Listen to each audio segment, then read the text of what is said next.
I'm sometimes awed by all the things that you do in multiple ways.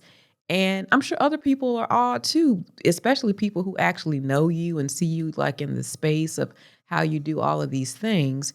And I just got to give you your flowers right now. I got to say kudos Thank because you. it's absolutely amazing. And also a-maz-ing. Okay? It's a new word, a-maz-ing.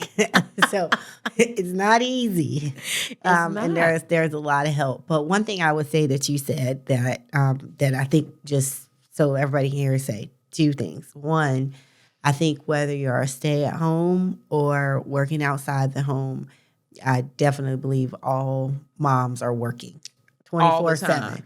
All in the or time. out of the home, right? Yes. And so while we might focus a little bit more for me is outside of the home, I love that you'll be able to bring us the inside the home perspective, because I think that one, there's no stopping at all. I agree. There's no breaks. Yeah. The other thing for me is I don't believe in balance. And there's a term that is used called work-life integration. Okay. And I'm really big on that term. I think balance would say that everything is from 9 to 5, I'm working. And I'm actually not a wife or a mom from 9 to 5. And we know that to be false. And then at 5, I cut it off right then and there. No laptop, no email, no internet, no text messages from work. And I am a mom and a wife after 5. And our society is just not set up that way. And even when I talk to my sister, who is about 10 years younger, I think she's like, I'm out of balance. I'm out of balance. And I'm like, you know what? When you get to go to the doctor during the workday, or, when you get to go take a moment to go to your kid's school during the workday, I think it's, how do you look at everything holistically? I used to measure myself by day and say, was I a good mom today? Did I do what I was supposed to do at work today? Now I've kind of stepped back and say for the week and say, there are some days where I'm actually not a really good mom. Yeah. Right? Now I have my kids loved and protected and they're safe, whether they're with their dad or with my mom. But I may or may not have seen my kids that day. But I killed it at work. Killed it. Like slayed all the dragons.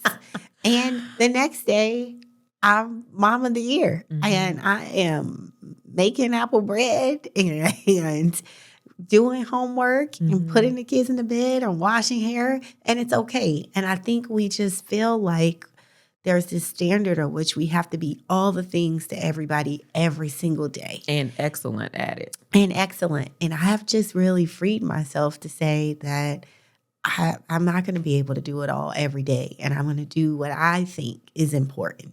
And I actually was having a conversation with my son, and I think it goes back to, one of our previous episodes about helping to narrate their life and tell them what's happening. And I was going to a conference, and he said, is that conference more important than my soccer game? Yeah. And I said, no.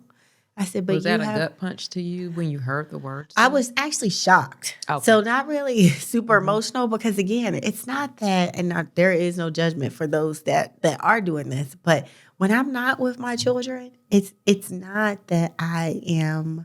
I mean, there are some girl strips, as y'all heard on previous episodes. So I'm not going to say that. But most of the time, it's something that I do think is good or important work that I also try to incorporate my children into wherever I can. But I was happy to tell him, no, this is not more important than your soccer game, but we all have important things in this family.